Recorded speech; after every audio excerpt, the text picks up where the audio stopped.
think it's your turn. I think it's your turn. Shut the fuck up! We never have anything clever to say when we open these things. God. Do we really need anything clever? Take the floor then, jeez. Okay, hi. Orange Peripheral episode 17, I think I said. 17. This will be a recap of October and everything that happened in it, or should I say only one big thing happened and then we'll talk about other stuff. How about we save that big one that both you and I have, because what we do is we both have topics and we don't tell each other what they are.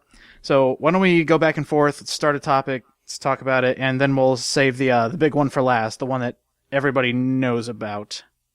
Well, why don't we go ahead and get the one that we missed last month? Yes, last month. Very big topic. I actually had to make an addendum in the recording because I couldn't remember what it was, and then I remembered. It's called #Performance Matters. Very important thing that we should probably spend at least a good 20 minutes talking about. Something around there. However long we can manage, Right.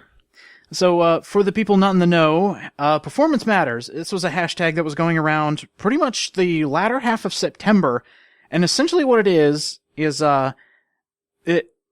you want it in, 1+1 terms, just simplified and everything, voice actors or the voice acting alliances, I don't know if that's the right word for it, but organizations that try to get jobs for voice actors and other associations like that.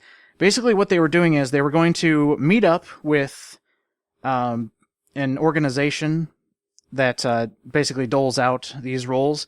Not exactly sure if I'm getting the details 100% correct, but basically voice actors were going to lay down their terms for better working conditions. And the result of this would be, if they did not get their way or they couldn't come to a compromise, voice actors for video games would go on strike, meaning there would be no more actors that would take part in video game voice acting. That would be bad, because then we'd be going back to Resident Evil Dark Ages in quality of voice work. So I'm glad you did your research on this, because I didn't. Because to me, it wasn't such an issue at all. It's like, video game voice actors should have better working conditions and more rights. Yeah, no brainer, no shit. Right. That's all I need. Yeah, and that's what this is what Performance Matters has been working for. They want the better working conditions, the better rights and everything. Because here's some of the, kind of the bullshit stuff that game developers use kind of against the voice actors. And I'll let you know some of the things that are in the contract that actors want. And it makes sense to me. There are a couple things I don't exactly agree with, but some of the bigger points I totally agree with. First thing, actors are not getting paid by unit sales. Basically what that is after a game has sold so many millions of copies, the amount the voice actor gets for their work increases. That is what Performance Matters wants. What isn't happening is exactly that. Actors are only getting paid a flat sum no matter how much the game sells. So if you have something like Grand Theft Auto and the amazing actors that are in there, they're only getting paid a lump sum, and then that's it. And then Rockstar rakes in the rest. So that's one that I agree with, that they should be paid via number of copies sold. The second head to this Cerberus of problems that video game voice acting in the industry has is that what companies also do is that they overspend and overpay on big name TV screen movie voice actors, even just regular screen actors, and they don't know what kind of medium they're working with. And as a result, you get mismatched voices that don't really fucking add anything, and it really is kind of just feels alienating to the public. I'm talking about, of course, Keith Sutherland, naturally. Right, and that was one of the examples I was going to bring up. Keith Sutherland, he is an on-screen actor. If you put him on screen, he's fine. There's actually a huge difference between somebody who uses their voices only and somebody who's an on-screen actor. Some of them can do both. In fact, a lot of the ones that I follow on Twitter, they do both. Yeah. But if you get a guy that's primarily an on-screen actor and you put him in a voice booth, you can't exactly do that without it not sounding genuine. Well, not only that, but he didn't add anything. He didn't add anything at all to the story. There was no reason for him to be Big Boss, because Big Boss didn't really voice act, so why did you need to spend so much money on Kiefer fucking Sutherland, an addition that nobody asked for? Right, and it was kind of sad when David Hayter actually had to come out and say, yeah, sorry guys, it is true, I'm not Snake anymore.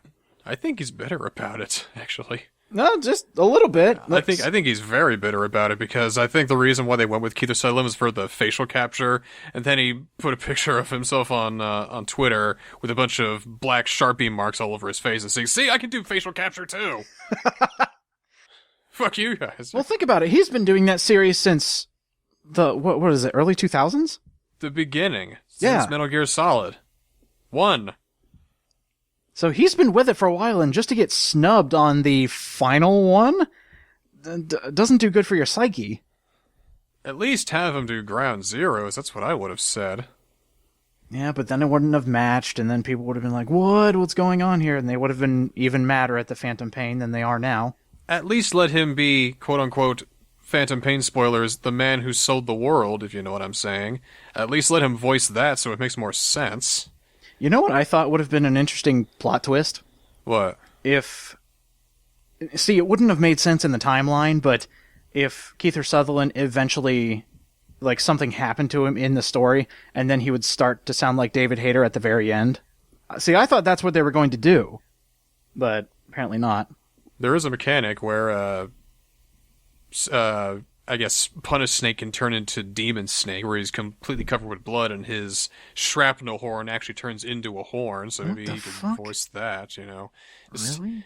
Some kind of story semblance. It feels like they could have done so much more, and we should be talking more about the rights of the voice actors instead of more about Metal Gear Solid, because, of course, when you talk about quality voice acting in video games, you have to bring up Metal Gear Solid. Right. And a lot of... See, in my opinion, there are no bad voice actors anymore. There are still some, but oh no, I know there are some left out there. But you got to think about it. The quality for acting has gone up in years, and you are right. You can actually see, like if I'm playing a AAA game like Assassin's Creed, something else like that, you're not going to hear an overly awful performance. Everyone's going to give their all because that's the standard now. You are going to get a probably boring performance, though. Whatever. And that's Assassin's Creed, but... That's Ubisoft for you. Well, yeah, that's Ubisoft. You get a gravel voice protagonist, and there you go. You've voiced the next 6 Ubisoft games. I also think that, voice acting kind of differs from company to company. Like, there's a certain voice that is associated with Sega arcade games. You win! Round 2! Perfect victory! That sort of thing. Just little things like that, I guess. Voice acting is very important to video games, obviously. Yeah, and I think it also deals with, the source material they're dealing with, because I'm actually looking at just the sidebar of YouTube, and I see a picture of Bayonetta, and I'm just thinking, wow, that was an awesome performance. How the hell did they find somebody to match a character like that? And that's where I'm coming from when it comes to the standards have risen. Like, that entire role could have been trashed in the wrong hands, but that is an amazing performance. The fact that they went the extra mile and found a good actress to match the performance so well, it sticks in our mind better, and we connect much, much better with the character. Oh, hell yeah. Even in, it's ridiculous to have to sit here and explain why good acting is good. Well, it's mainly because we all know that good acting is good. We all know that if you don't have a good actor, your entire story could be ruined. Probably one of the biggest examples that everybody talks about, Walking Dead, The Last of Us, and let me try to think of another one. Metal Gear Solid. Yeah. Let's just go with that as the third example. If their actors weren't at the top of their game, they would have fallen flat. Any emotional connection you would have had to any of those characters would have been gone. And this is why it's important, 1, to not let them go on strike, but 2, just give them the things they ask for. Some of the things, not all the things, but come to an agreement to where they will be satisfied and what you're doing to them won't interfere with their work, because they live off this. Exactly. And another thing that they were asking for in the performance matters is, and this has to go with, I think it goes with both types of voice acting for animated media and for video games, but plan out times better when it comes to doing efforts. Now, for those who don't know what efforts are, those are like the grunts, the yells, anything that isn't just spoken dialogue. The efforts need to be done at a different time so that the actor's voice has a time to heal. Otherwise, you're going to ruin their voice. Really? Yes. Probably a good example is, and this isn't a video game, but I'm just throwing out an example of efforts. When Kill la Kill was being recorded, there was a specific day where all they did was efforts. And then that was like 3 hours of efforts, done for the day. You get paid for that time, and tomorrow we're going to do actual vocal lines. So you can actually ruin a voice actor's entire career if you have them do everything in a day. Yeah, but they're dubbing anime, so who gives a shit? Oh, look at you. Very funny. I can't really mean that. I'm sorry. Hey, same thing with video games. If you have your actor do every single line with efforts in like an 8-hour day, they're not going to have a voice tomorrow. You just screwed them out of a day of work. Such an entertainment-driven culture that we have these days, actors should be treated with very high importance, I think. Well, if you don't have actors, you don't have... You're missing half your game, especially when it's a dialogue-heavy game. Yeah. What was another thing they asked for? They asked for different days for efforts. They asked for a cut of the profits, which I still do agree with. Doesn't have to be huge, just something. I mean, come on. Another one. Another, like, really, really big one. Don't screw your actors out of their schedules. Let me make sure I get this correct, but some actors actually have other gigs to get to, and sometimes they can run a bit late for let's say, Company A. Company A has a game they're recording for. Your actor gets there 10 minutes late. What they're doing is, they're just saying, sorry, you're done. You're not in this anymore. Time is money. Really? That, I think, is kind of bullshit. Especially if, they auditioned for it, they got the part, you keep them. You don't just say, oh, sorry, now you're out of work. Now we have to spend more money to find another actor just because of a difference of 10 minutes. Yeah, time really is money. Idiots. Yep. Yeah. They waste even more time trying to find a replacement, too. I mean... Right, so they're kind of getting screwed over when it comes to scheduling, because sometimes that's all an actor does in a day, is just go from job to job, voicing other things. You don't want to screw them. That's not nice. Be nice. Oh, and one other thing they're asking for, actually paying them for use in their voice in other projects. The Plants vs. Zombies. You've played that, right?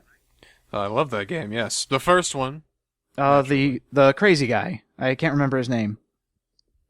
The crazy guy. We all know his name. Yeah, that guy. The actor for that did not get paid for any of the Garden Warfare games where he showed up, but they still used his vocal clips.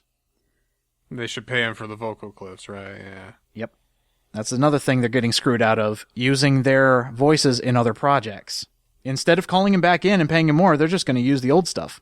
Well, they could probably use the idea that, well, when we record your voice, that file right there, that belongs to us, not you. Right, and this is why they're trying to get the contract adjusted, or at least how all future contracts will be adjusted, saying that you'll be treated more fairly when it comes to the big picture. Yeah, because performance does matter more than the big Hollywood executives probably think.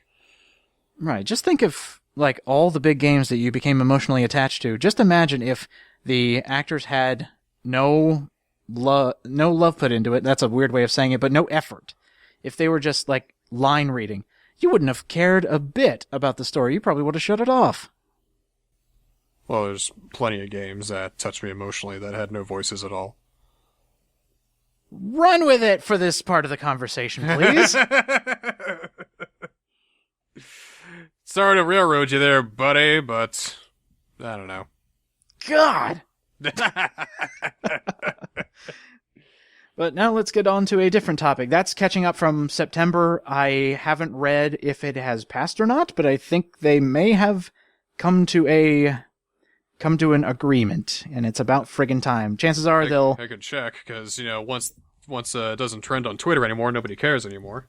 Let me take a look. Go ahead and start with one of your topics. I was going to talk about NX speculation. Okay, what you got? What do you think about the Nintendo NX? Well, we haven't seen anything. Is that... Am I right on that? I mean, I've heard some dev kits have been tossed out there. And they say that it's more powerful than the PS4 and the Xbox One. Yeah, that's big. That intrigues me. That's big talking. I'm just wondering, can they actually back that up? How can they? It's supposed to change everything. I mean, there's so many things that it could be. Is it like a tablet and a console? Do you take your games home and you can take it on the run with you? It's like remote play, except it's portable and an actual home console. I have no idea what this could be. If anything, Nintendo's good at upselling a console. It's just these last couple ones. They're good on paper. They sell millions, except for Wii U, which hasn't had a good ride out the gate. But just think of all the other consoles that they have made, where people take one look at it, they go, whatever. And then it just sells like nobody's business. It used to be Nintendo was like the hottest thing on the market, which last time that happened was the Wii and the DS. Mm-hmm. DS Lite, more precisely. Oh, here we go. Sorry, going back to the last topic, it was the Screen Actors Guild. God, jumping all over the place, come on! Yeah, I know, sorry. What is this, improvised? No, clearly all scripted. But, yeah, I think the NX, just as long as I see, what it can do, and then you also gotta think Nintendo's going mobile at the same time they're talking NX, so what could come of that? I'm thinking maybe an app, an NX app or something. You think they're gonna go apps? I don't know. I really don't know. They're looking at mobile, but I think they're testing the waters first. They're just okay, I see what you're saying. They're kind of seeing what works, what doesn't work, how they can do free to play, how to manage things. Nintendo's a very cautious company. Whenever there's a huge trend going on in the gaming community, Nintendo's isn't jump right on that, of course. No, they're infamous for taking their time with it and trying to bring out the best quality product they can. How dare they? Yeah, so I'm doing some reading here on a couple articles for the Performance Matter. Sorry to jump back to this, but I find this really interesting. No, go right ahead. I'm running out of steam anyway because there's nothing about the NX I can talk about. Exactly, because there's nothing here. Exactly! But let me tell you the companies that are on the shit list for this, for this whole strike thing. Do tell. I already got a feeling on a few of them. Yep. You'd be right when you say Activision, Electronic Arts, Disney, and Warner Brothers. I was going to say Konami. No, because, I don't know. Konami hates you anyway. Keith Sutherland. I already had a whole rant about that. That's when Kojima had power. Right. So everyone did vote for the strike movement, and seeing as how... Everybody has voted strike, and it doesn't look like they've actually come to a conclusion. If you know anything other than me, I'm talking to the audience here, you can go ahead and post an article in the comments and that says otherwise, whether they're currently on strike or not. But I don't think they've reached that conclusion yet. Looks like I'm going back to books for the next year. That's a shame. It really shouldn't be this hard. Just be nice to your employees. Pay them better if they do a really good job. I mean, how hard is it? Exactly. Call of Duty sells millions upon millions. Those actors are getting one lump sum. Are you kidding me? But, anyway. But no, let's lower cars down from the E3 garages and show how awesome we are. Yep, performance matters. Performance matters, yeah. Vroom vroom, motherfuckers. God, I hate the industry sometimes. But anyway, what was another topic you had? Because I only have two more. Besides the other one. Crowdfunding updates. Oh, yeah. There's been a few updates about crowdfunding lately. Like, really good stuff to come out of crowdfunding. Yep. Some things got funded. Some things I hope get funded. Yeah, let me check one specific one that's on my mind here. I gotta admit, one that I was glad got funded was Them's Fightin' Herds. The My Little Pony fighting game. Or not exactly that, but... It's a fact that Lauren Faust is behind it, and I really enjoy her work and the artistic vision that she brings to everything. And it looks like a charming fighting game. It looks fine. It'll be fun, I'm sure. I'm glad they got enough money to make the game that they wanted to make. It's been a fun saga following them, because I remember back when they were still doing the Fighting is Magic engine, and they were all excited, and they had, a really, really good beta. Then they got slammed with that cease and desist, and then one seemingly nonchalant Twitter message from Lauren Faust says, "Hey, let's talk." And now look how far they've come. It's really cool. Yeah, but there are... We've already talked about Ukulele and... oh my god. Bloodstained? Yes, thank you. Well, so they've been bad with funded names. forever. That's old news. They're still being made now. Right, and those are examples of ones that are successful, but now the focus has kind of shifted a bit, because now we have new games that are coming out that, one, people didn't expect, and two, they're going for a different type of crowdfunding, and they're being 100% honest with their audience. Are we talking about Indivisible here? Yeah, I just looked up Indivisible's page, and it's got 13 days left. They need 1.5 million. They're at 558 grand American dollars. Oh, come on! I really want this one to be. I don't know if they can make it. It'd be really cool if they did, but I don't know. I'm holding out hope. Hopefully Lab Zero can make it, because that's amazing. They have the prototype out, which I really should play, honestly. It's free to download. Yeah. I really want to look at it. Well, hey, you could always be surprised. With Them's Fightin' Herds, I was following them for a while, and it looked like they were... let's see, hold on, let me go to their page real quick. You talk about Indivisible for a little bit longer. Okay. Indivisible, for those who don't know, it's an... How would you describe it? Action RPG? Sure. Okay. It is, yes, it's an action RPG by the guys who made Skullgirls, so it's all hand-drawn, it's a gorgeous-looking game. Can't believe how good it looks. But basically what they came out and said on their Indiegogo page is, guys, we're not going to BS you. This is an expensive game. We need this much to fund it. And, yeah, we're not going to sugarcoat this. We need a lot. So, to soften the blow... we're going to show you characters. We're going to give you a playable prototype. Let us know what you think. And I'll put a link in the description for the Indiegogo page so you can get the prototype for free. And it is a work of art. I love looking at this game. It's so pretty. But, yeah, I can't say Lab Zero has done bad work in the past. They've always surprised me with their games, so... please let it get funded. It'd be really cool if it does. It would be. And I have another game that's on my radar. Well, back to Them's Fightin' Herds. Yeah, go ahead. Like I said, it's at almost $600,000 right now, and it's got 13 days left, and it needs $900,000 more.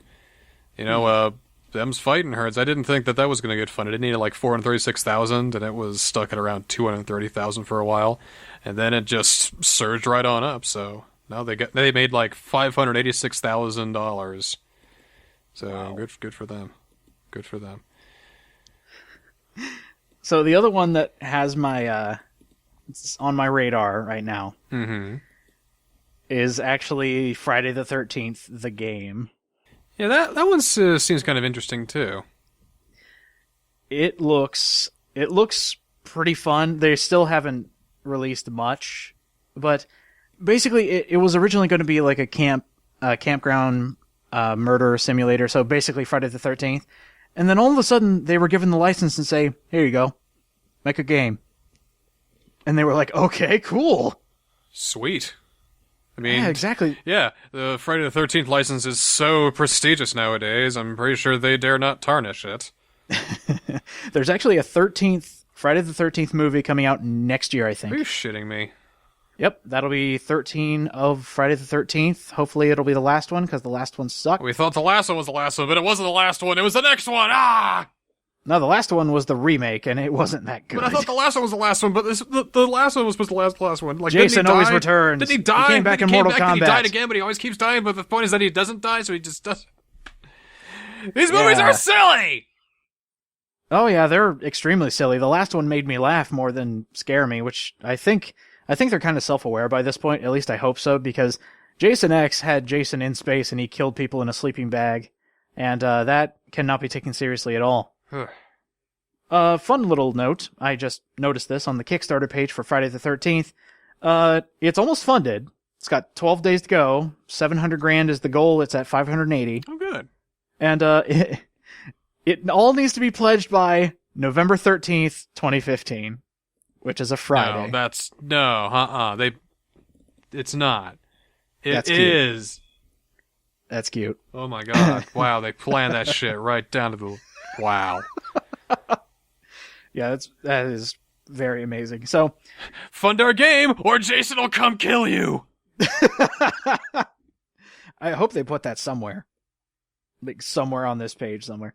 But, yeah, it looks like... So, we got an action RPG, we got a slasher film-esque action game coming out. This is all fun and crowdfunding. I hope these things get funded. Come on, Indivisible. Come on. It's like, yeah, I did my part to fund the thing that I want to have come to my doorstep one wonderful day several years from now, but I wonder if other people will share my same enthusiasm. Yeah, that's the hard part. Like, you see Come on, projects... guys! Don't you want this as bad as me? Yeah, come on, Internet. Share my feelings. Why don't you? Fund the things I like! Please. Please, for me. You don't know me, but please, do it for me. While we're talking about crowdfunding, let's shift our focus to another little game that's been gaining some attention lately. Which one? Undertale, of course. Oh, yeah, that one. It's kind of taken the internet by storm. And you. And me. Dear God, it has... I can't... Now, before you upsell it, okay. Before you do that. Okay, alright. Alright, go ahead, because I'm just going to gush about it, of how wonderful it is, like everyone else is doing. Exactly, just don't go nuts, because I'm still not that far. But, essentially what Undertale is, it is a game you need to play.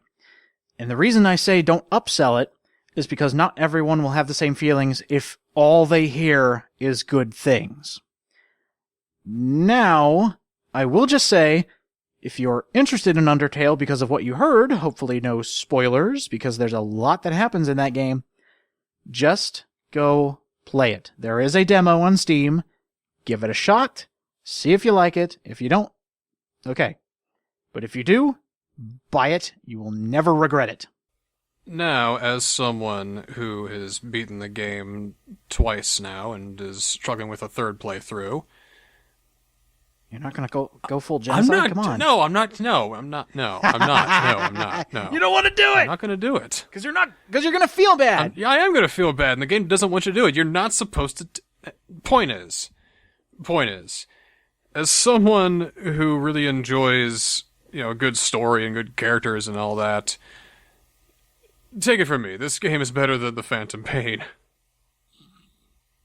I'm sorry I have to go that far, but it's true. It really is. How dare you? This game is... That's how good it is, and I'm not saying that with any kind of regret or any kind of reserve in my mind at all, but it is better than the Phantom Pain. It's definitely a different game. Mainly because of how fresh it is. I mean, yeah, anyone can say charming, but I can think of so many other adjectives that match it as well. Ingenious, inventive, cute, funny, inspiring. So what if somebody just came up and said, "What a bunch of indie trash"? How would you combat that? Well, without without getting angry. Well, you see, the thing is, I've already come up with a doctrine that makes me never get angry at anything anybody says about games anymore.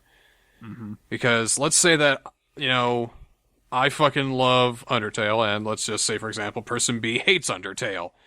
And he tells the world how much he hates Undertale. I'm thinking, well, that's too bad for him. Joke's on him. I played the game. I got a wonderful, magical experience that will stay with me for the rest of my life. He played it, and he had a shitty fucking time. So, joke's on him. It's an interesting outlook. So make sure you never get hurt by other people's opinions. Yeah, that's a good idea. Can I tell you an argument I had with somebody today? Please. To completely switch gears. No, go ahead. I mean, the less I talk about Undertale, the better. Just go play it. I could learn so much from Undertale. No. I actually just finished my Halloween reviews. In fact, I had to cut one because it was getting to be way too much. Overworked myself almost to insanity. So, apart from that, I finished it all. And I wrote a story, backed myself into a corner, and decided to end it in a pathetic epilogue. It'll never happen again. But besides that, the last review I did was Is This a Zombie? Which is a very, very funny show. And I wonder how you found out about it. Yeah, it was probably you. Yeah, it probably was. But, without looking anything up, Me. just you, do you consider it a harem show? Harem show? Yeah. Sure. Yeah. How do you describe a harem? Well, it can certainly come in many different mannerisms and many different attitudes, but usually is... How about... Let's say a basic explanation of what one is. Many girls, one dude, or many dudes, one girl, one roof, hijinks afoot. Thank you. That's your Tenchi, that's your Oh My Goddess, that's your... Is this a zombie? That's your Lovehina. Motherfucker's arguing with me. It's trash, okay? It's trash. Exactly. But we love it because it's trash. We fucking love it because it's trash. Exactly. Motherfucker was trying to argue with me saying it's not a harem. It's an ecchi. Same fucking thing, you dumbass. Not only that, but he said the reason it's not a harem is because nobody has a hidden affection for the main guy. Yeah, they fucking do. Everybody has a hidden affection for the main guy, you dolt! I mean, were we watching the same show? By the way, I watched your review of Is This a Zombie, and you glossed over my favorite character, Yuki, you son of a bitch. Well, excuse fucking me. Excuse fucking you indeed. And her whole thing was that she harnessed feelings for the main character, you fucking idiot. Not you, the guy who you were arguing with. Well, I even pointed out, he said it should be at least 3 or more, so I named a 5. At least 3 or more? You got it down to the numbers now? No, this is the other thing that really pissed me off, because I was just going to write it off. I was just going to go, yeah, whatever, you're wrong. I'm not even going to combat this. He went to another person's comment and saying, yeah, well, he got it wrong. This isn't a harem. I was like, okay, fuck. Now I actually have to combat this. You are not going to tell me I'm wrong when I'm clearly right. Son of a bitch. God, I can get into spats. God, I hate it when people are clearly wrong, and I actually have to point it out, and they still can't figure out that they're wrong. Because he actually came back saying, well, they don't actually have affection for him. Bull fucking shit! They do! Every character that I named off has some sort of hidden affection for the guy. And then they said, no, it's just because they live under one roof. I can't even talk anymore. Because they live under one roof, it doesn't count. They all get along. Did you finish the show, dumbass? It's all about the power of friendship and how it ties us all together and bullshit fucking... So I commented back saying, watch it again. And then went through my explanation again. Maybe actually finish it? I mean, yeah, at the beginning you probably hate him, but then you fucking watch and see their character, and it's like, wow, he's actually a pretty okay guy. Wow, Doki Doki, I feel my Kokoro Doki Doki for Kanojo Kane-samane. I'm sorry, I just had to get that out there. That happened today. I was stewing on this for a while, just waiting for that response. They haven't responded yet when I said watch it fucking again. I haven't gotten angry about anime like that in a long time, I'll tell you what. Don't tell me I'm wrong. I did my freaking research. Did you still want to gush about Undertale, or did you want to move on? Well, I do want to say a few more things than just, dear God, just buy it, but I think I've calmed down now, so maybe I can talk a bit more coherently about it. There you go. Just so I know where to step, how far have you gotten? You're really gonna hate me. Not too much farther. I actually did have trouble with the papyrus fight, which I guess I just missed the cue, where I was gonna go through the entire thing and not hurt him. So I did everything right, and it got to the point where he uses his ultimate attack, and the first time I fell for it. Second time I was like, oh, what happens if I keep going on that? And then the fight ended. I was like, oh, okay, so I didn't do anything wrong. I just didn't make it. Or I guess you could debate that was the thing I did wrong. But anyway, not too much farther after the papyrus fight. Okay, well that's that's okay. You got introduced to my man Sans though, right? Yes, I do know Sans, and I guess a little farther than that. I got chased by Undine, if that's how you pronounce it. Let's go back to Sans for a minute. Sans is practically me. Your spirit animal, yep. He is me. I mean, it's almost scary how much of me he is, how much I can identify with this motherfucker. I mean... I can see it. He wears a blue jacket like I do all the time. He wears slippers around all the time. He goes to work to sleep. He's lazy as fuck. He rattles off puns all day, and he drinks ketchup like a madman. He's fucking me. Use that out of context. Yeah. Hey, next convention we both go to, you want to be Sans and Papyrus? That's what I was thinking so much. I'm trying to get Violet in on Undertale. Probably gonna play more of it with her after this, and maybe I can get her to be Muffet or something. There we go. But back to talking about Undertale and why it's actually good. It's one of the most inventive games I think I've ever played in a long time. It's kind of like the feeling I got when I played the Stanley Parable for the first time. The fact that it just kind of blows your mind. But the Stanley Parable was good as an idea for a game. I mean, you can call that a walking simulator if you want to, all you want, but that's certainly an experience that's unique to Stanley Parable alone. Now, if you could take that idea and apply it to a game, it would be Undertale, pretty much. And it's really meant to be... It's the best written game of the year, pretty much. The writing is what sells it, and it's what makes it up, and it is the best... the best of the year, probably of the decade so far. Probably wouldn't go that far, but it is definitely top tier. You haven't fucking beat it, dude. No, I know. But I'm still saying, can any game be that good? Yeah, it can. Alright, bring it on. I got a feeling this is like the new Ponies. Which is probably why you've gone back to DeviantArt. Yeah, that's really sad. Yeah, this game has completely overtaken your life to the point of, like, this is what Ponies did to you. This is exactly what Ponies did to me. And it's gotten to the point where the fandom realizes that, holy shit, this is gonna get out of control. Alright, we gotta make sure that no big Let's Players do this game, and then we won't have any scumbags shitposting all over the place with their crappy fan art and their scat porn everywhere and all that, and we're trying to keep it under control, okay? Yeah, it was actually something I was going to bring up. For something like, say, the Stanley Parable, for Undertale, games that are specific to the player's experience, they cannot be Let's Played. Are you in agreement with that? The only reason why you would want to see a game Let's Played that has an experience that's only to the player is if you've already played the game yourself and you want to see how this person experiences it. Or you wish to relive that moment yourself, and you wish to see it in the eyes of another person. But, you know, you get the whole idea that, I don't want to play the game, I don't want to pay $60, I'll just watch somebody Let's Play it, you know? See, that is bull. I hate that. But Toby Fox and pretty much anyone who's Let's Played the game says, please, buy this game, it's only $10, it's one of the best games of the year, it's really good. all that.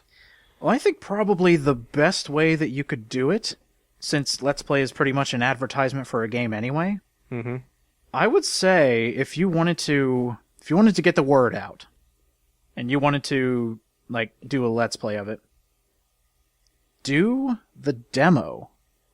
Because the demo does everything that the game does as far as like technical stuff. Like every time you play the demo, your experience will be different based on what you did on your first playthrough of the demo. So, but then again, you might want to see somebody, as speaking as someone who's already beaten the game and using only a code word that only people who have know the game well would understand this. I want to see that person get dunked on. What if I want to see that? That'd be a thing to see. Yeah, okay. I think I could see that. So there is a space for it, but I don't think that Undertale should be the next Five Nights at Freddy's. Yeah, probably not. Oh God, wouldn't work can at we all. bring that up too? Okay. Why don't you talk about it while I actually watch it? I actually haven't watched it yet. Okay, well I'm gonna bring more. I'm going to bring a little bit more Undertale, and then maybe I'll bring up Five Nights at Freddy's World a little bit more. But in closing, Undertale is one of the best written games of the year. One of the most unique experiences. It'll probably touch you in a way you never thought you could ever be touched. Niskel's only being a fuddy-duddy because he hasn't beaten the whole thing, but play it, and you'll enjoy it, and it'll be the best $10 you ever spent. The soundtrack is really awesome, too. Go play it. Now, switching over to Five Nights at Freddy's World. It is the hotly anticipated fifth game of the Five Nights at Freddy's series. And it is, well, vastly different, to say the least. That's one way to put it. But now they're cute! Now they're cute. I have not paid a single dollar for a Five Nights at Freddy's thing, I only have the first game on my Kindle Fire because it was free one day. I haven't cared about the series. I haven't even fucking played it yet. I don't care about Five Nights at Freddy's at all. But now, because it's turned into a cutely derivative, looks like a free-to-play nonsense, numbers go down, it looks awful, I care even less now.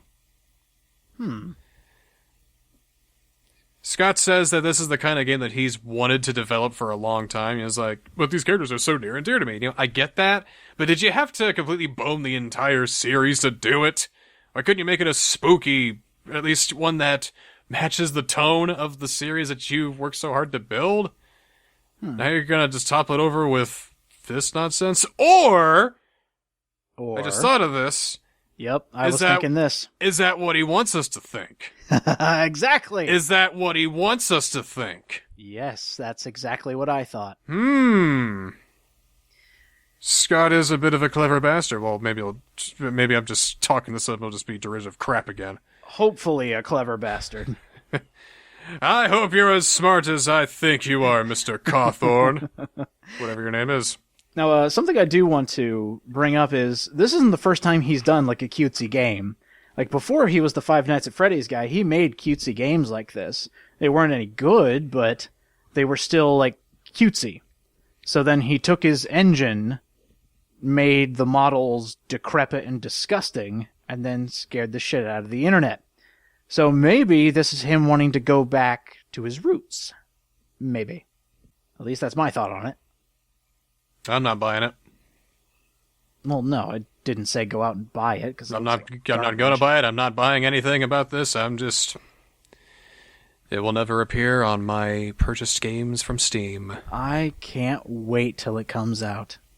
You play that shit. You oh, enjoy no, it. I'm not saying I'll play it. I'm just thinking, how many people on the internet are going to play this, and how many of them are either going to be afraid of it because of what we thought of being true, or the lack of Let's Plays of the game because it looks bad, which means it won't be destroyed by the internet at large. I just can't wait till it comes out and causes a stir. I'm just noticing, you sound very defeated and world-weary right now. I might be stewing a bit over the asshole who thinks he's right. I don't let things go very quickly. Anyway, I actually do have a topic that relates to a genre of games that I like. Mm-hmm. What makes a horror game good? Atmosphere. That's one thing that definitely does help. And I bring this up because I had a stream yesterday. Nice long stream. It was about 4 hours. I played Silent Hill blind, and after a while we went to Condemned Criminal Origins. Both of them are fantastic horror games. For different reasons, though. Silent Hill starts out very slow. It has a good, a good starting point. Fog everywhere, you're in a town where nothing is happening. That's the build-up. And then you just keep going. And then, my stream and I actually solved the puzzle together, and I was like, okay, that was really cool. Awesome, nothing is scary at this point, or anything like that. And then, have you played Silent Hill? I have not, no. Well, there's a point where you have to go to the school in the town. And a little note here, Silent Hill has the best map system I have ever seen in any game. You know what they do? You have a map of the entire town. Okay, just picture this for yourself. Sure. If there is a dead end on the map, Harry Mason actually goes into the map and scratches an X on it to show that you can't go that way. Yeah, that's cool. If there's something that you need to know on the map, like a door you need to go in, he'll mark it. And I was thinking, why don't other games do that? That is like the most brilliant idea I've ever seen. It's a really good idea. But anyway, you have to go to a school, and you have to solve a puzzle to go into a tower. And by the way, the camera angles, fantastic. They are very disorientating when they need to be, and it really works. And the opening really works too. That's a really nice touch. But anyway, so you're going through, you solve a couple puzzles in the school, and you go down this tower. What happens is, you go down a ladder, you go just down a hallway, you go back up a ladder, you end up in the exact same spot. What changed? Well, as soon as you go back into the school, it turns into a decrepit mess, filled with a bunch of wires, a bunch of rusted metal. This place is completely destroyed. Couple things changed. Let me see. And I exclaimed out loud, "This is awesome." I didn't see that coming. It finally did something. Like, of course, there was, like, little monsters flying around for the first hour or so of the game that I was playing, and I was able to solve the puzzles. And then it just got amazing. I was like, okay, cool. We have horror now. Or more horror, I guess. So that got me to thinking, because Condemned is a different horror game than Silent Hill, what makes a good horror game? I think a lot of things go into making a good horror game. I don't think you can really pin it down on just one thing, like one perfect formula. This is what makes a good horror game. Because there's a lot of different types of horror games, too. Correct. So, name off your favorite horror games, if you have any. Resident Evil 4. That's a good example. That's also on my list. Resident Evil 4 is high intention, which is something you need in a horror game, especially when you have an action game like Resident Evil 4. Probably the best example is the first 10 minutes of the game before you even reach the title. That is a good example of high tension. But you're given limited control, which makes it difficult to maneuver around, so you have to be more deliberate in your movements. Correct. You also need to adapt quickly. However, if this was a totally different setting, like if it was Mario and he controlled like this, it'd be the worst fucking thing ever. Right. So, would you say... I would say that the setting and the feel and the tone and the atmosphere is what really makes those kinds of controls good. Another idea of a horror game, I would say, would be Bloodborne. That is a very good example of survival horror, and Jim Sterling said it best. When it comes to survival horror should be a game where you don't want to die. Hence, surviving. And the horror comes at the unknown and what comes next. I can't tell you how terrifying it is, even in Dark Souls, to look down a dark corridor and thinking, do I really want to go down there? In a fucking video game. Right. Resident Evil also does this. It does it very well, and so does Silent Hill, that I found out.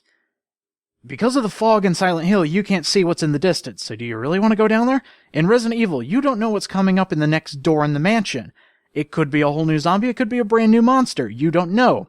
And the thing that increases the tension with survival horror is, if you die, you're redoing all of that. So would you say that exploration and survival is also good things to have? So it needs to have an appropriate setting, a good atmosphere, Good tonnage, but that's on a case-by-case basis, I believe. It needs to match the game that it's with. What I think is probably the most thing that, the biggest horror aspect that I'm affected by the most is subliminal. Subliminal messages, subliminal horror. That thing in the background you just saw for a split second, that kills me. I can't do that. Seeing text on the screen that has a menacing message, that also messes me up. You're gonna love Undertale, then. Oh, yeah. Oh, I told you, Undertale's the best horror game I've played in years. And that was just playing the tutorial. So what makes that a horror game, exactly? It's mainly just my taste in horror and what actually affects me. Because I know all horror games aren't for everybody. They're not going to scare every single person. Well, the thing about that game is, if you go on a genocide run, it turns into a horror game, a horror movie, so to say, and you are the monster. Right, and the thing about Undertale's opening is, it tricked you. Mm-hmm. The game tricks you. Yes. So maybe unpredictability? That might be another one. Spontaneity. Because I think that's what makes Left 4 Dead so replayable and so terrifying because of how random it can be. The unexpected. Yeah, I can see that. So you'll never know when a horde's going to come running at you. You'll never know what monster's going to come around. Is it going to be another tank, or is it going to be a spitter or whatever? Could be anything. Now, here's another thing that gets brought up a lot, and this happens so much in, normal horror games nowadays. And this is also coming from Jim Sterling. I 110% agree with him, saying, don't make an enemy that is like Slender. If you're going to do a stalker enemy, and you're actually saying out loud, God damn it, why is he here again? And you're not terrified, you've done it wrong. If you're angry, then you're not having fun. I mean, that's why Resi 4 is so fun, because the tension is high, and the pace is quick. So I don't have to do the frustration of doing a thing over and over again, like The Evil Within. Good horror, bad game. Thank you. We'll go with that. How's that? Yeah, that'll work. Because that's what I thought about it by the end. But going back to Resident Evil 4, probably one of the reasons I love it so much is because going back to that opening, there are so many things you can do in that opening, and so many things that can cause high tension. But as soon as you reach that title screen, you come back to the game, nothing's happening. You are in full control, there is nothing coming after you. But what's going to happen after the next door? It's like, that was just the beginning of the game. You got a whole nother fucking disc, bitch! Exactly. So that goes along with uncertainty of what's coming up next. But going back to the stalker kind of thing, just don't do it. You're not going to be able to do it correctly for all of you young up-and-coming game designers out there. But if you want a good example of one that worked, not Slender, because that's annoying as shit. Alien I hate Isolation, that game. I'd say. That'd be my vote. Nemesis. That too. Nemesis is a monster that doesn't show up in every room. In fact, when he shows up, you're like, oh God, no! You start to panic because you don't want to see that big hulking monster that's hard to defeat in the room you're going to. I thought of another stalker type game. Clock Tower. Clock Tower's a very good example. Scissor Man. Because Scissor Man also has the unpredictability. Because he could show up literally anywhere and do literally anything. Correct. So you never know if you're going into that room. Is Scissor Man going to be there? Is he going to be there? Is he not going to show up at all? Would you also think that a horror game would need to have a set amount of strategy as well? Give an example. Okay, let's keep talking about Clock Tower. You just said, is he going to go there? Is he going to go there? So you're thinking, maybe if I go on top of here, he'll go away. But if I stay up there, he's going to come down from up here. So wait, there's hay barrels here. So maybe if I hide in this hay, when he comes down, he won't see me. And you're thinking so far ahead and you're strategizing. So that kind of adds to the tension and adds to you being afraid because you really don't want to fucking die. Yeah, you don't want to make a mistake. And I think that can also be applied to...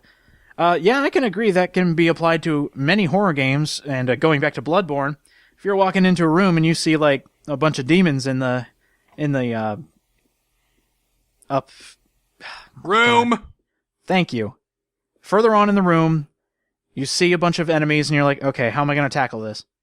First of all, what are they? If this is a new monster, it's like, okay, what do I do to figure out this monster quickly so I can kill it faster? And then it just goes on from there. It's a way of, it's surviving pretty much, because that's the goal of anybody in a horror film, is to survive. If you're an idiot, you die. Yeah. But sometimes it's when the smart people die is when things get scary, because, oh shit, I didn't see that coming! Right. And necessarily a survival horror game, or at least a horror game in general, doesn't exactly have to have good characters. You just need to have a good setup. Do you think pop scares are scary? A little jump scare goes a long way. When unpredictable. I think a jump scare, I just thought of this today, actually. I think a jump scare is a good transition from an okay or a low tension scene into, bam, immediately, high tension, time to run. Okay. We could just be standing here, you and me. We're in the middle of a dark hallway, and we're just whispering to one another. Hey, I really hope that guy doesn't sneak up and try to stab us with that machete. Boom! There he is! Oh shit, we gotta run! But does that go into predictability? Like, just talking from... It doesn't have to be predictable. I mean, the dialogue I gave made it predictable, but it doesn't have to be. Okay. Maybe we're just talking about, and there he is right there! Okay, I can see that. Now, let me give you a good example of... I don't think you would call this a pop scare, but this is kind of like a setup to a good horror segment. The original Halloween. Yeah. There are many moments in that movie where you see Michael Myers in the background, but the characters don't. And the movie makes an effort to make sure that you, the audience, sees the killer in the background, so you immediately go, oh shit. So there's a degree of subtlety with it as well. Mm-hmm. Subtlety really helps. Yet how can you be high tension and subtle at the same time? I guess it depends on the medium. Because I think there's many degrees of horror. There's the kind of horror that, oh shit, we need to be very quiet or he's gonna fucking see us. And then there's the, run, he's found us, we need to rock and run! There's different levels of terror that you can have in one piece of media. Well, how about a little combination of both? Like, let's say in the first 5 minutes, you see the bad guy and you're like, when's he going to show up? And that's when the pop scare is the most effective, because you never know when he's going to come busting through that wall. You never know when this monster's going to show up. And when it does, it's just like, oh God, okay. And now you're on the defensive. Well, pop scares have become so routine, and you can pretty much tell when there's going to be a jump scare. Someone's tiptoeing down a hallway. I'm just going, jump scare, jump scare, jump scare. Jump scare. Ah! There he is. Yes. So if you want to make a pop scare effective, don't make it predictable. Now, how do you do that in this day and age? You're going to have to get creative. What about visual imagery? Do you think that helps make a good horror game? I think less is more. You think not seeing the monsters better for horror? What's scarier? The moments of violence that we had in Resident Evil 4, where you blow off a guy's head with a shotgun, and for a brief image, you see bloody chunks just going everywhere. Or when you get hit by the chainsaw, you see your head get chopped off, and some blood spurts out, and then there you are. You see your body for like a few seconds, and then it fades to red. Well, what's scarier, that or The Evil Within, where you go into a room filled with gore? I don't know. I think for the case of you, the player, seeing your failure is a lot more disturbing, especially if the game does something terrible to you. Right. Now, in the case of your opponents, do you think a scary image actually increases the tension or lowers it? Well, let's say for example, how about Amnesia: The Dark Descent? Okay. Yeah, that monster is scary. I wouldn't want to look at it. The game even tells you it's scary. It even acts like you're scared of it by messing with your health and your sanity or whatever. It wouldn't be effective if it was just a cardboard box, now would it? Right, and the deal with amnesia is you don't want to fight that thing. You No, can't fight that thing. Yeah. So you have to go and hide from it, and that increases the tension because you have no way to defend yourself. That's another good thing of horror. That's a good example of survival horror. Oh my god, I just complimented amnesia. So is it just surviving that makes it horror? I think it's a big contender for the top spot. But That- I think there needs to be a deliberate setting, a deliberate mood, a deliberate tone, a deliberate feel to everything for it to be a horror film. Horror film? What the fuck am I talking about? Horror game. Goddamn. No, it goes with film too. I think it goes with any medium. Because film isn't getting it right these days either. No, film sucks. They don't know horror. Here's an example for you. And this is probably the last thing I'll bring up, but for the horror that I don't like, the one that actually gets under my skin, no game has done it better so far than Aversion. Aversion was the type of game that messed with me royally because of the things I don't like in horror. I can handle a monster. I can handle things getting thrown at me. I can handle high tension.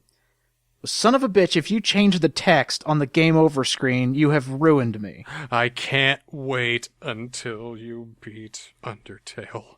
Yeah, I know. Seriously, play it tonight. It's Just letting you know I'm going to beat it all three ways. You're not going to want to be the genocide way, man. It's going to be the last one. You're going to have a bad time. Yep, I expect it. And Okay. I welcome it. Do the pacifist road first. Just trust me on this one. That I'm not. It's a bit too late for that, but I'll do it next. Well, you've already done the genocide. No, I'm doing neutral. Oh, you have to do the neutral first. What? Anyway, just play it. Goddammit. Okay. You need to do 2 runs to get a pacifist run. But anyway. See you in 5 years. Yeah. Okay. That's all I wanted to bring up about horror. I've just gotten so sick of newer horror games not being scary at all, but I went back and played Condemned. I was like, this is a great game. This is a great horror game. It's first person. It's high tension. You're being chased by a serial killer. I was like, that's awesome. Games are starting to learn how to do horror in different ways, and I think there's still a lot of experimentation going around. I think that a lot of people were offended when the game industry said that survival horror was dead for no reason. Yeah. That was the a indie bold people statement. were like, well, fuck that. We'll jumpstart this motherfucker back to life if we have to. Thank God they did, because, man, it was getting stagnant. Well, because they didn't care anymore. All right, well, I've got one more biggie topic. That's about it. That's all I got. Go right ahead. YouTube Red. That was the last one on my list. That's all I got to. And this was going to be interesting. I'm just depressed about it. Yep, there's been a lot of back and forth on YouTube Red.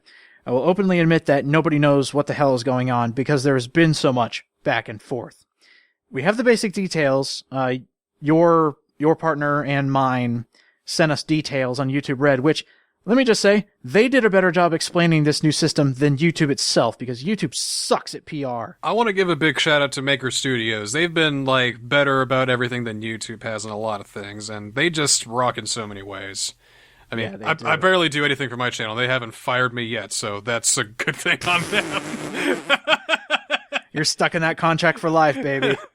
That's fine. These guys they're all right by me. So let's introduce YouTube Red and then talk about it for a bit. I actually have, I've saved my emails specifically for this because I knew we were going to talk about it. But let me tell you how YouTube describes YouTube Red. Okay? This is directly from them. Another way to enjoy the videos and music you love. Ad-free videos. You can save videos online, which means you can save the video for later and already have it loaded so that you can watch it whenever you want. And background play keeps your videos playing while using other apps or while your screen is off.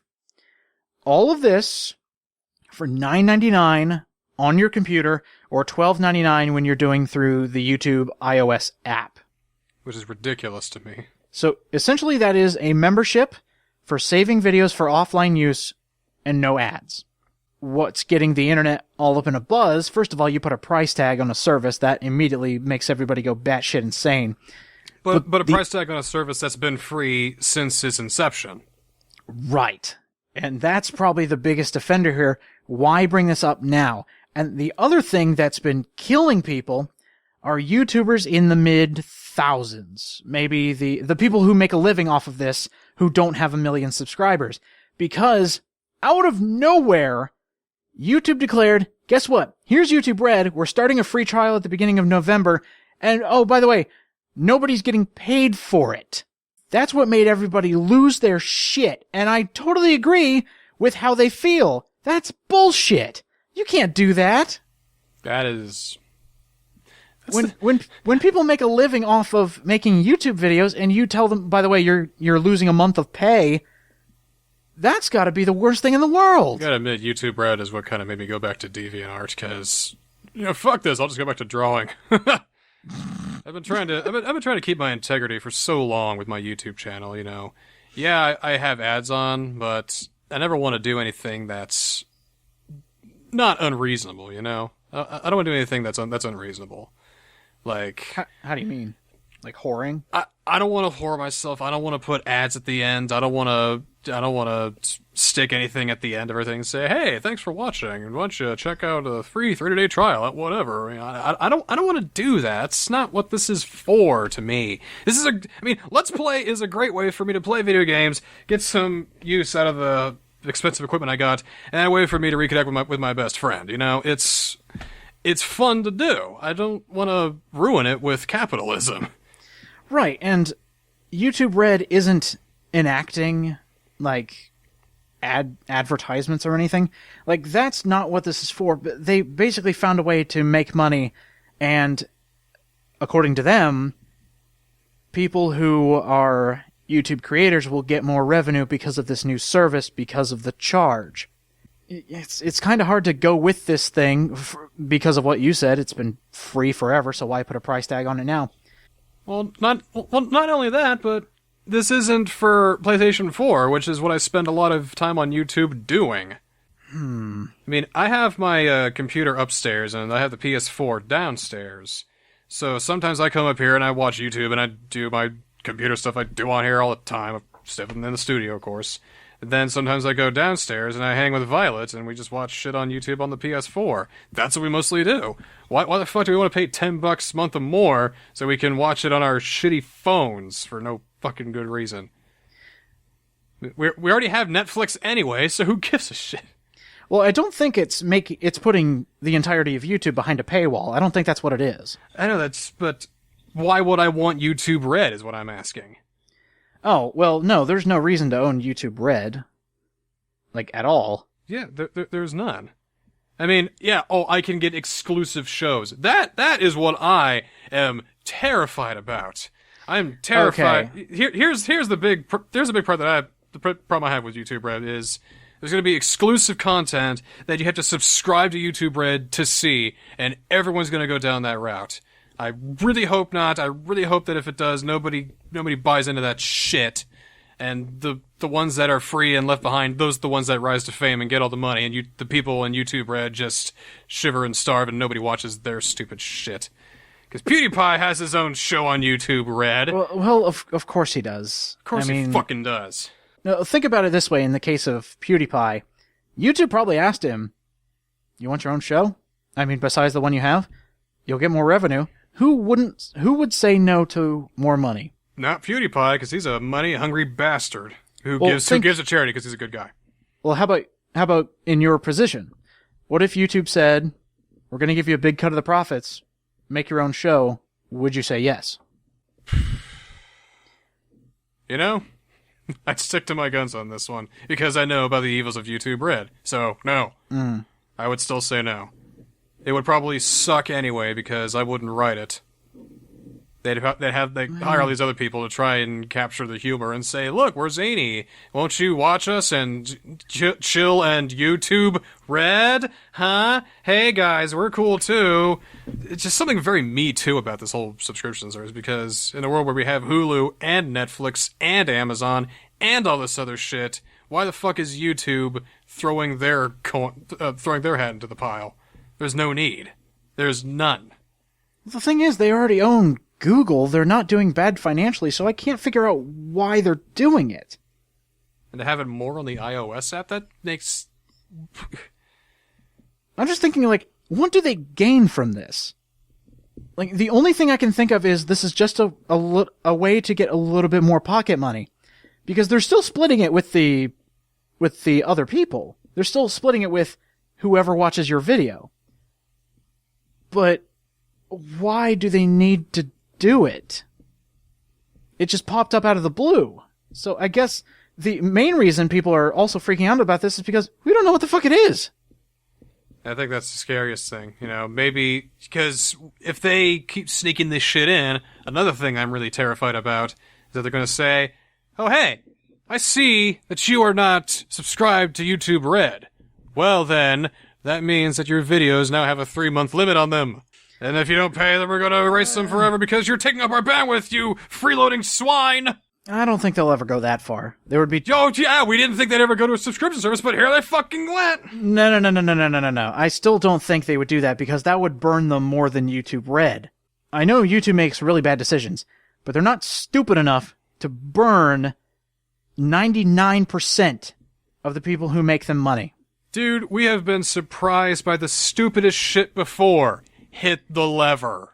That's completely different. That has nothing to do with YouTube. That's just asinine. I know, but yeah, that could be asinine coming in the future. I've become really cynical in the past few weeks because of all this shit going on. Yes, you have. Metal Gear which means you're not thinking rationally. Metal Gear Online betrayed me. Fucking YouTube betrayed me. Everything fucking betrayed me. Goddamn fucking shit. Bullshit. I'm fed up with this world.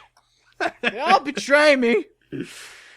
No, but if you go back and think about it, this is what I do when I hear something new. I don't immediately freak out because I got to know more.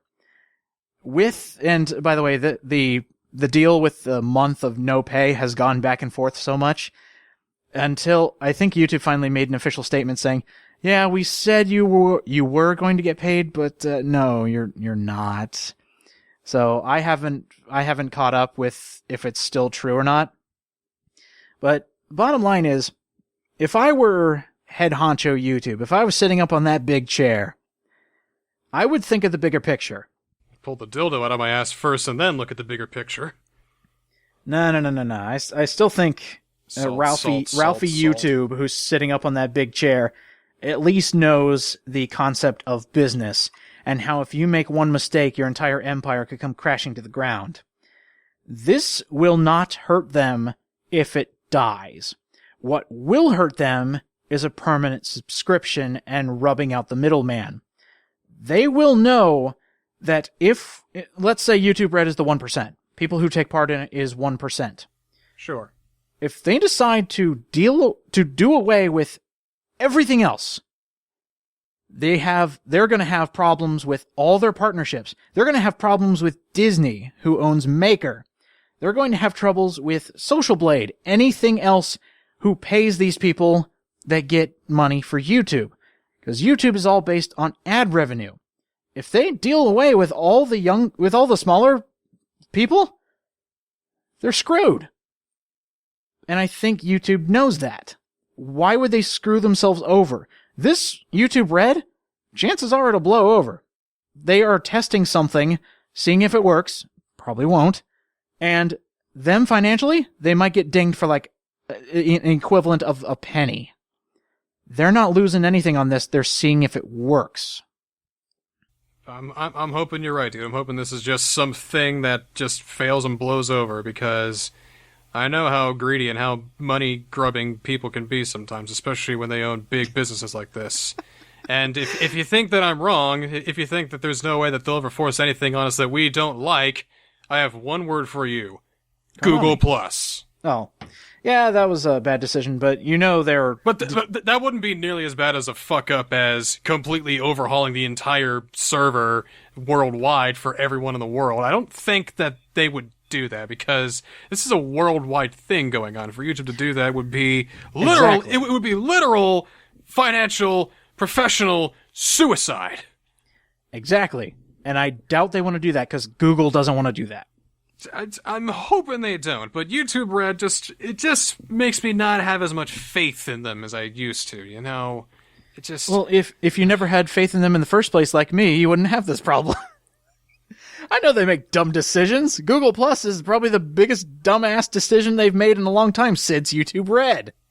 It's just a slippery slope. I mean, before Google Plus, that was just by the way, you have to do our shitty social network that we want to take off, but nobody really liked it, and Which is why they detached it. but this is money. This is different. They could say, you know what, we want what you have, and we will take your money for it. Because they can do Google that. Plus was, in a technicality, that was also about money, because Google bought YouTube.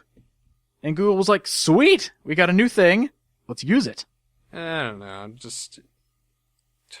I really hope things doesn't change. If this YouTube Red is a bad idea, they should get rid of it, because nobody will fucking buy it. Nobody watches YouTube on their phone to do premium shit like that, especially paying $13 a fucking month for it. I have faith in one person, the head of YouTube, knowing what is a horrible decision. If he goes crazy one day and decides to commit financial suicide, that's the end of YouTube. It is done. Vimeo and Dailymotion forever. Yeah, those go over well. They have about as strict policy as YouTube, but Archive.com it is. I give it 7 months. So next June, if YouTube Red is gone, it dramatically failed. And it's being implemented right now for a free trial for people who want to check it out. And people have already found an alternative. One of those 3 bullet points about YouTube Red is already destroyed by ad blocker. Yeah, I've already got 2 programs on my computer that destroy everything about YouTube Red. So there's no issue.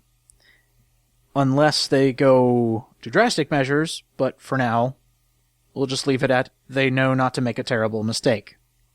I've only trusted in one person. That's myself for not getting a YouTube Red subscription. Because really, that's about the only thing I can do. Yeah. Because money talks, and my money is not going to this stupid idea. I agree. Money does talk. If you don't give money, you're saying it loud and clear. You are not paying for this. Also, please don't whore yourself out. Don't be a whore. Please. Now, I will say for people who...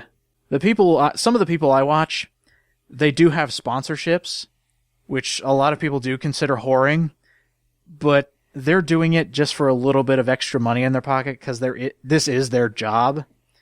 So... The less intrusive, the better, I say. Yeah, the main example I'm thinking of is the guys from Normal Boots. Yeah. A lot of them do the ending thing like, hey, thanks for watching. If you like that, click subscribe. Well, then that's they have a fine. I'm sponsorship. done watching anyway, so I can skip to the next one. Yeah, that is a good point. As soon as you're done with the video, just move on. So it should be simple as that. I mean, I've already got the ad revenue. I've already got the watched minutes. You know, what do you need another 30 seconds for?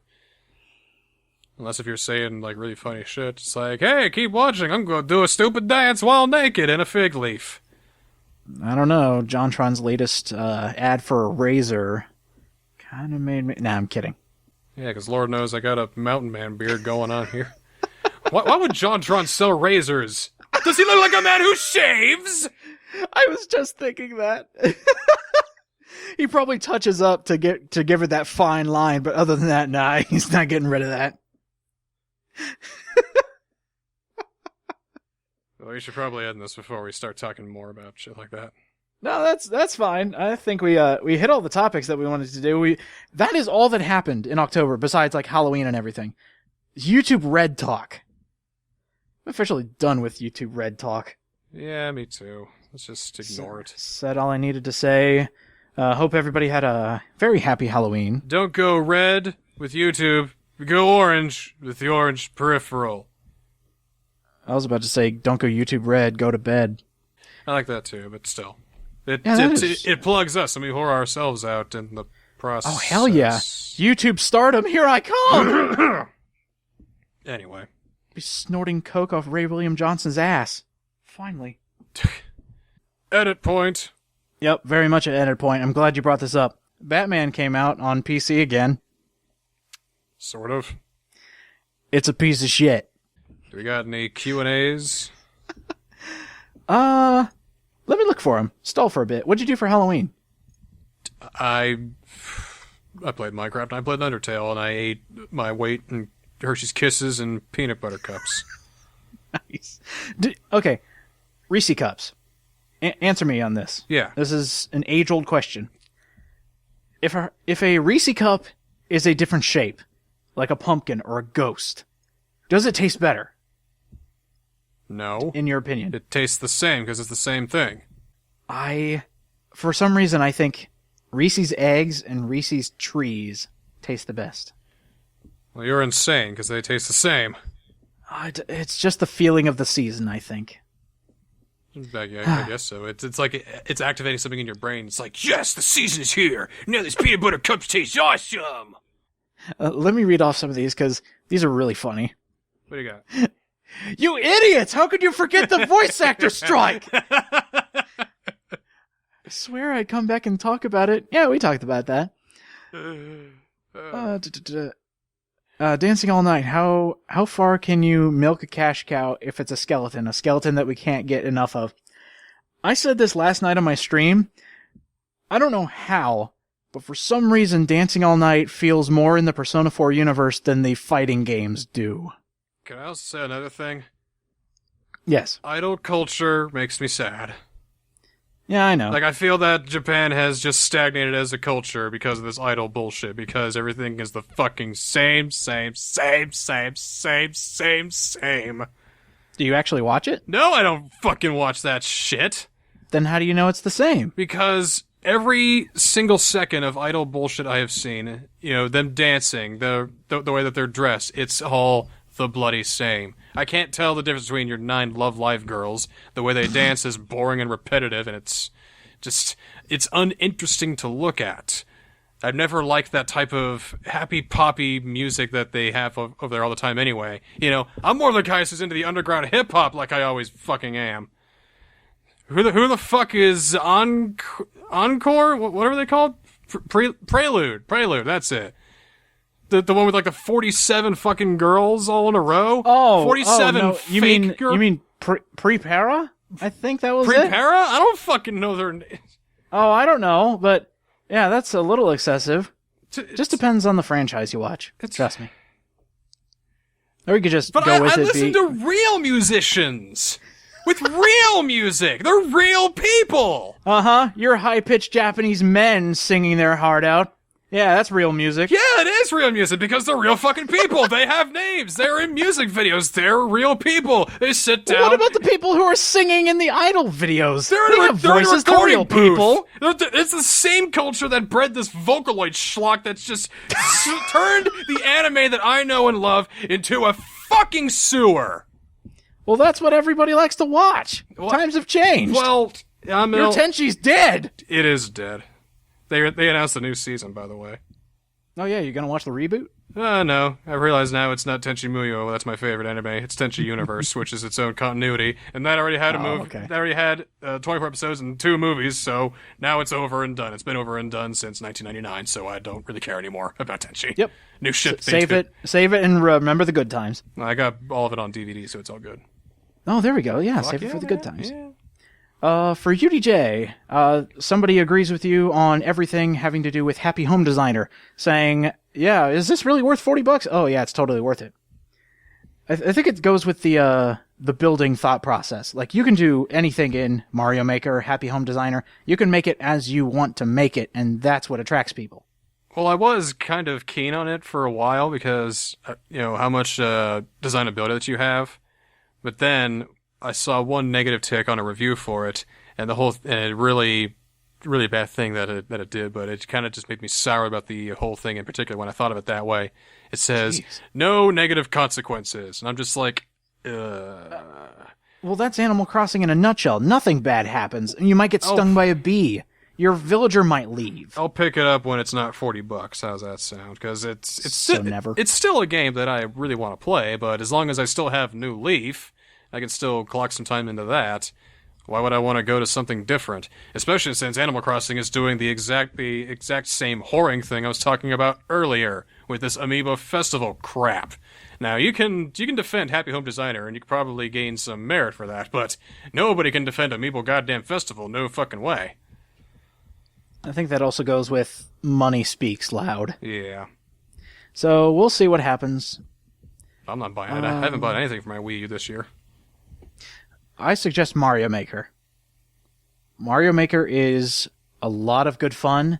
It might actually be the best thing for streaming I've ever seen. Because if you and your audience tries to make a level together, that's the greatest thing. And they also are, here soon in an update, they're adding checkpoints. Twitch plays Mario Maker. No, you cannot do that. There is way too much creativity in Mario Maker. Plus, there is only like a few pre-made levels, and that's it. The rest of them are made by everybody else. I'll probably check it out at some point. You know, right now my PS4 is giving me more time because I'm not feeling very happy with a lot of things right now. Oh, pep up. I'm not happy with the games industry or the movie industry or even the fucking indie games industry and the music industry. It's just everything makes me unhappy. Gosh, you are such a realist, which is good. One of these days you'll be happy again, honest. Well, Undertale's helping with that a lot. Here, let me pep you up a bit. What do you got? Hey, those Kingdom Hearts comments are mildly offended me. There are some good ones. Too bad most of them are stupid. No, sorry, that was me adding in most of them are stupid. Can we talk about games that are written good again? I mean, I was talking about Undertale, and you bring Kingdom Hearts in.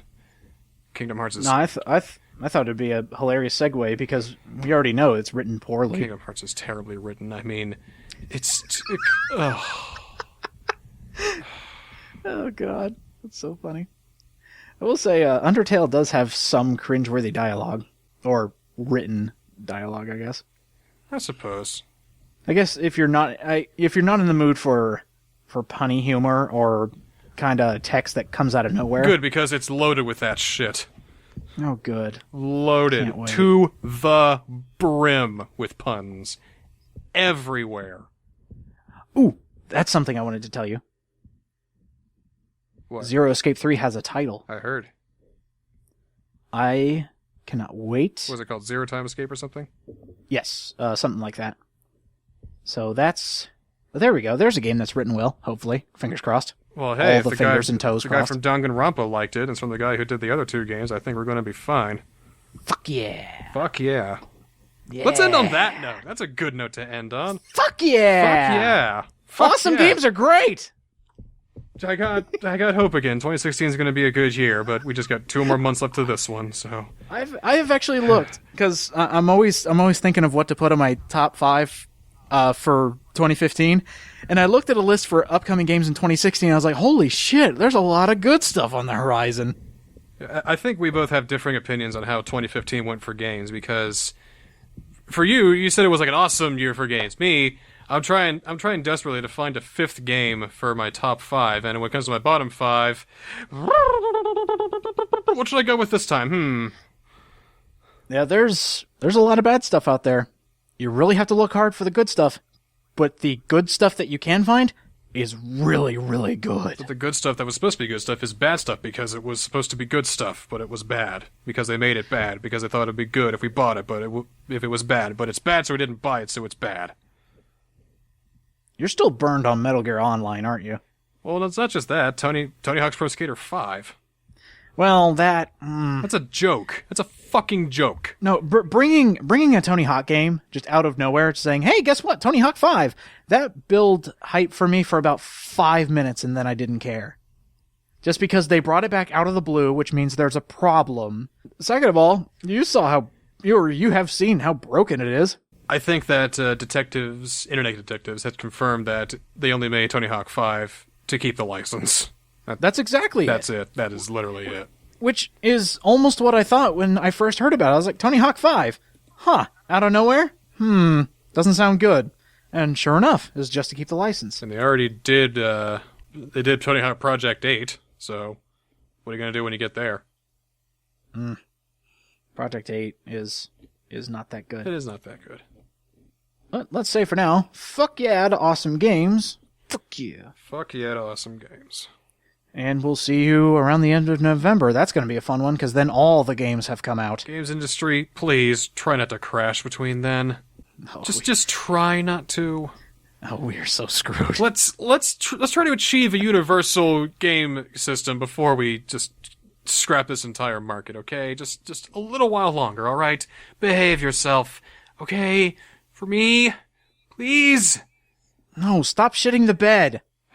No, stop. Go to your I'm room. here. Clean you up, you stupid Xbox One. Always crashing and drooling all over yourself. Good thing we play favorites. Exactly.